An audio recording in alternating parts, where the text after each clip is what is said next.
Sejam todos bem-vindos à nossa programação cristã. Aqui no nosso canal, buscamos compartilhar a palavra de Deus, promover reflexões e fortalecer a fé. Esteja preparado para se emocionar, se conectar com Deus e encontrar inspiração. Aperte o play e vamos juntos nessa jornada espiritual.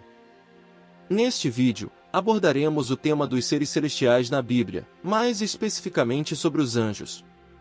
Na primeira parte, vamos explorar quem são esses seres divinos, com base nas Escrituras. Quando estudamos o Antigo Testamento, por exemplo, descobrimos que os anjos são mencionados 108 vezes. Eles desempenham um papel importante na vida dos patriarcas, como Abraão e Jacó, como é mostrado no livro de Gênesis. No livro de Êxodo, Moisés também teve encontros com anjos durante a sua jornada pelo deserto. Êxodo 14h19 relata que o anjo de Deus, que ia diante do acampamento de Israel, retirou-se e seguiu atrás deles. O pilar de nuvem também os acompanhou, indo à frente e ficando atrás. Ao todo, a palavra anjos ou anjo aparece 32 vezes no livro da lei, nos escritos de Moisés. Na Bíblia, os anjos de Deus são apresentados como a hoste celestial, uma multidão no céu. Eles são seres reais, não apenas figuras míticas ou opiniões.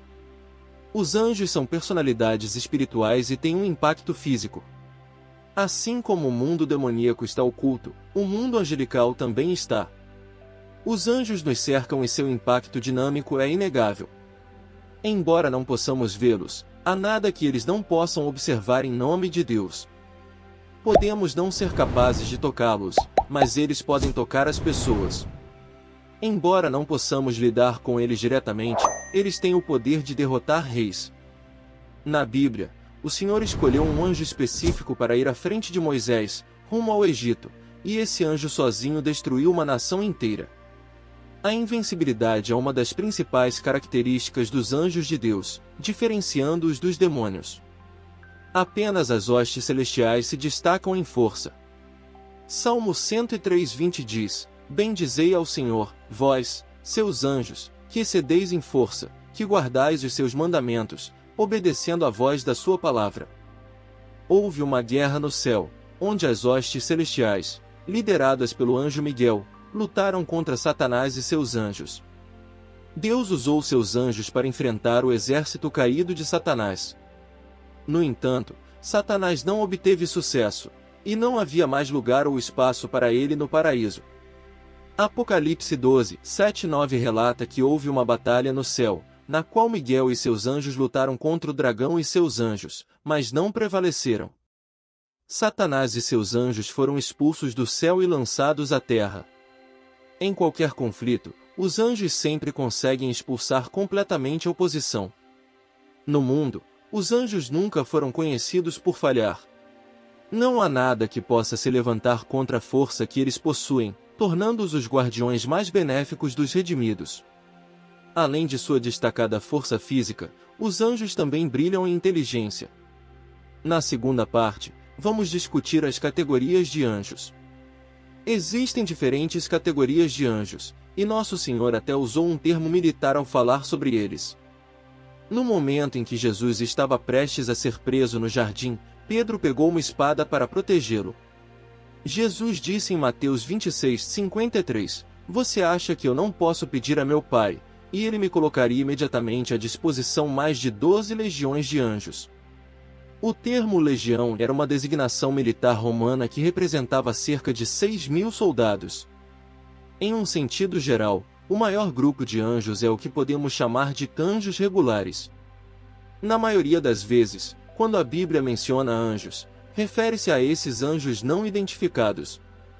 Embora pareça uma contradição falar de anjos comuns, em certo sentido, essa designação é apropriada quando os contrastamos com as várias classes ou ordens únicas de anjos mencionadas na Bíblia. Uma dessas ordens é a dos querubins, que aparecem logo após a queda de Adão e Eva no Jardim do Éden, conforme relatado em Gênesis 3. Após violarem a vontade de Deus ao comerem o fruto da árvore do conhecimento do bem e do mal, Adão e Eva poderiam ter estendido as mãos e comido também da árvore da vida, vivendo para sempre. No entanto, eles foram expulsos do paraíso terrestre. Deus colocou poderosos querubins a leste do jardim do Éden e uma espada flamejante e brilhante, que se movia de um lado para outro, para guardar o caminho da árvore da vida. Isso impediu que Adão voltasse ao jardim e desobedecesse novamente a Deus. Imaginemos como seria se Adão tivesse provado da árvore da vida e, assim, fosse confirmado para sempre em sua natureza caída. Deus enviou um contingente de grandes e confiáveis querubins para guardar o caminho para a árvore, a fim de evitar isso. Moisés, curiosamente, teve um encontro subsequente com os querubins, que se relacionou com a restauração do que foi perdido. Moisés recebeu instruções claras e específicas sobre como construir várias peças de mobiliário que seriam utilizadas no tabernáculo, conforme descrito em Êxodo 25. A primeira peça mencionada foi o propiciatório, que ficava sobre a Arca da Aliança, onde Deus prometia encontrar-se e comungar com Moisés. Para adornar o propiciatório, Deus escolheu imagens de querubins feitos em ouro. Vejamos a interessante descrição que Deus deu a Moisés em Êxodo 25, 18, 20. Farás também 2 querubins de ouro batidos farás, nas 2 extremidades do propiciatório. Farás um querubim na extremidade de uma parte, e o outro querubim na extremidade da outra parte. De uma só peça com o propiciatório fareis os querubins nas 2 extremidades dele. E os querubins estenderão as suas asas por cima, cobrindo com elas o propiciatório, as faces deles uma defronte da outra. As faces dos querubins estarão voltadas para o propiciatório. Esses querubins estavam posicionados de frente um para o outro, com as asas estendidas por cima, ofuscando o propiciatório. Essa representação dos querubins simbolizava os serafins, seres celestiais de alta ordem. Um grupo distinto de anjos que é reconhecido são os serafins. O termo serafim significa ardente em hebraico. No capítulo 6 de Isaías, o profeta descreve uma visão gloriosa em que viu o Senhor assentado em um trono alto e exaltado, e os serafins estavam ao seu redor. Cada serafim possuía 6 asas, com 2 cobriam o rosto, com 2 cobriam os pés e com as outras 2 voavam. Eles proclamavam um ao outro: Santo, Santo, Santo é o Senhor Todo-Poderoso, toda a terra está cheia da sua glória. Isaías 6:3. Isaías reconheceu imediatamente que não era digno de estar na presença santa de Deus. Ele declarou que era um homem de lábios impuros, vivendo no meio de um povo impuro. Então, um dos serafins voou em direção a ele com uma brasa viva nas mãos, que havia sido tirada do altar. Com a brasa, o serafim tocou os lábios de Isaías e disse: Aqui está isto tocando os teus lábios, e a tua maldade foi tirada, e purificado o teu pecado. Isaías 6:7. As criaturas viventes, mencionadas na versão King James como 4 bestas, são também conhecidas como 4 seres viventes. Assim como os serafins, eles possuem 6 asas e estão cheios de olhos ao redor e por dentro. Eles nunca cessam de proclamar: Santo, Santo, Santo é o Senhor Deus, o Todo-Poderoso, que era, que é e que há de vir. Apocalipse 4:8. Essas criaturas viventes estão constantemente em um estado de adoração e louvor, como descrito em Apocalipse 5, 7 e 19. No entanto, em Apocalipse 15, elas também participam do derramamento da ira de Deus sobre os ímpios. Além dos serafins e das criaturas viventes, há outro grupo de anjos distintos conhecidos como arcanjos. Há apenas um anjo mencionado com essa posição na Bíblia, e seu nome é Miguel. O nome Miguel significa quem é como Deus. Quando ouvimos esse nome, estamos essencialmente fazendo uma pergunta: quem é como Deus? Em várias ocasiões nas Escrituras, quando homens tiveram encontros angelicais, eles foram tentados a adorar a criação em vez do Criador. Portanto, o nome do arcanjo Miguel nos direciona para a grandiosidade e maravilha de Deus Todo-Poderoso. O profeta Daniel nos apresenta a figura de Miguel. Enquanto Daniel estava orando, Deus enviou uma resposta por meio de um mensageiro que foi impedido em seu caminho por um príncipe do reino da Pérsia. Somente quando Miguel, um dos principais príncipes, veio em auxílio do mensageiro, ele conseguiu prosseguir. Isso indica que Miguel teve que lutar para permitir a passagem da palavra de Deus. Sempre que vemos Miguel, é em algum contexto relacionado a uma batalha espiritual. Em seu papel de guerreiro, Miguel tem um dever especial para com Israel. Em Daniel 10, 21 e 12:1, é dito que Miguel é o príncipe de Israel. Ao estudarmos a história antiga e moderna, podemos ver a mão de Miguel defendendo Israel. Como sabemos, Israel, como nação, enfrentou 4 guerras com seus vizinhos desde que se tornou um estado em 1948. No livro de Judas, no 9º versículo, Miguel é especificamente chamado de arcanjo e é relatada sua batalha com Lúcifer sobre o corpo de Moisés. Com a ajuda do Senhor, Miguel obteve a vitória. Gabriel é outro anjo cujo nome é claramente mencionado nas Escrituras, além de Lúcifer. Gabriel significa poderoso de Deus, e ele realmente faz jus ao seu nome, realizando feitos poderosos. Gabriel serve a Deus como um mensageiro em várias instâncias. No livro de Daniel, Gabriel aparece para trazer maiores revelações sobre eventos futuros, especialmente relacionados ao reino de Deus.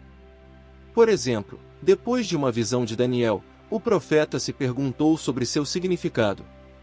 Então, de repente, apareceu diante dele alguém com a aparência de um homem, e Daniel ouviu uma voz vinda do rio Ulai, que chamou por Gabriel, instruindo-o a revelar o significado da visão. Daniel 8, 15 e 16. Tanto Miguel quanto Gabriel têm papéis importantes no plano divino.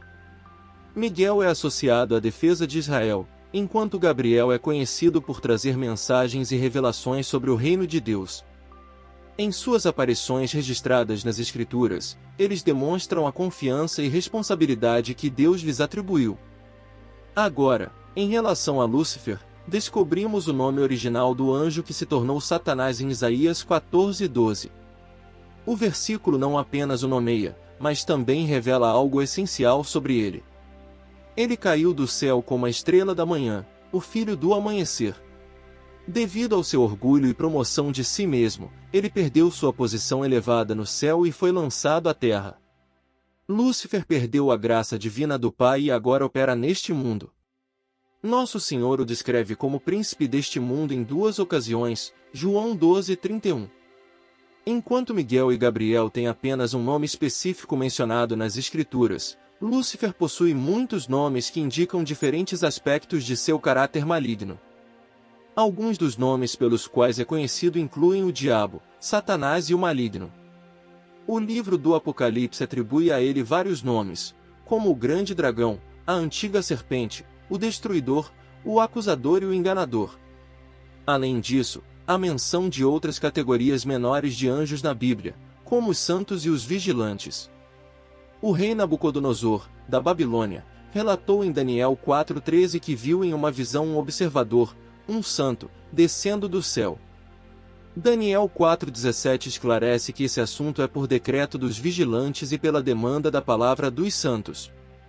Esses vigilantes e santos ainda podem estar ativos hoje, cumprindo seus propósitos designados por Deus. Chegamos ao final deste vídeo abençoado.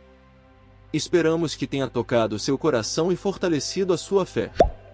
Se você gostou, deixe o seu amém nos comentários e compartilhe essa mensagem com seus irmãos em Cristo. Não se esqueça de se inscrever no canal para receber mais conteúdos edificantes.